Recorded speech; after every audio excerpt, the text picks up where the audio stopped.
I remember the feeling when I got my first violin. I can remember my excitement while holding the violin in my hand. It was not the top of the line.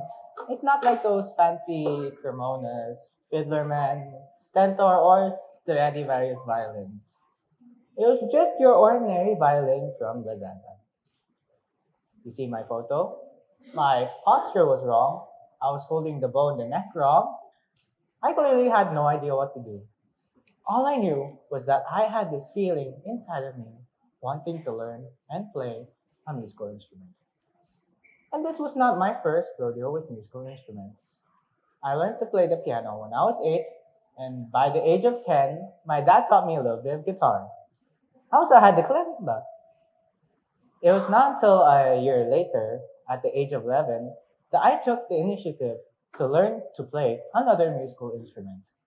And so, with all my excitement, I summoned up all my courage, approached my parents, and said, Dad, Mom, I think I would like to learn to play the bagpipes. I kid you not. I really asked my parents if I could learn to play the bagpipes. And so, my mom, my dear, sweet, sweet, loving mother, who supports me in all my endeavors, went out of her way to find me a violin teacher.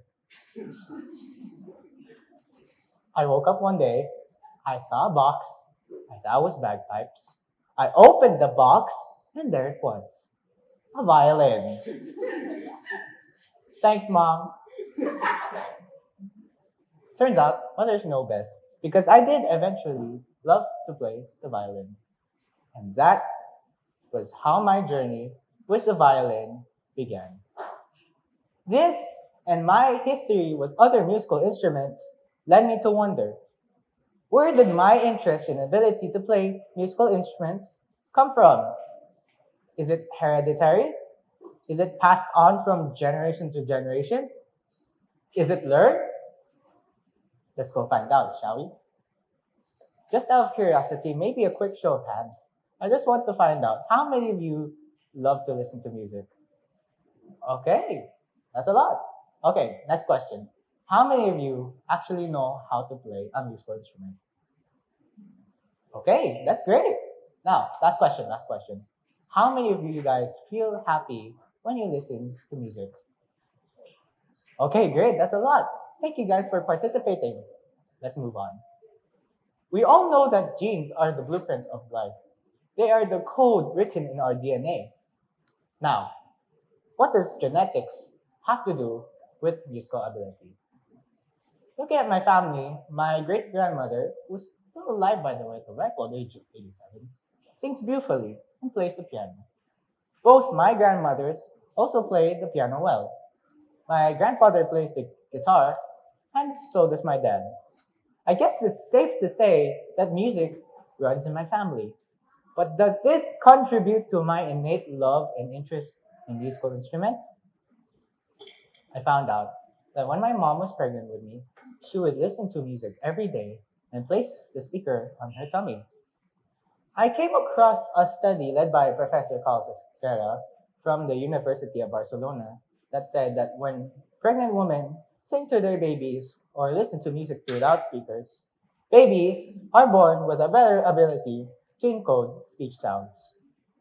When I was a newborn, the only way to pacify me back then was when my parents, and even my grandparents, would sing to me. My favorite song, according to them, was Raindrops Keep Falling on My Head. A study from Harvard showed that early musical experiences, when young brains are rapidly developing, are important and play a role in shaping subsequent musical ability. Even as I was growing up, my parents noticed that I would hum and sing, whether it be playing in my house or even in the shower. Unfortunately, the pandemic hit, and I saw myself being pulled from school and into the wonderful world of homeschooling. Because of this, I had more time in my hands to explore my options for learning to play musical instruments, particularly the violin. Allow me to show you a brief video of my time learning to play the violin.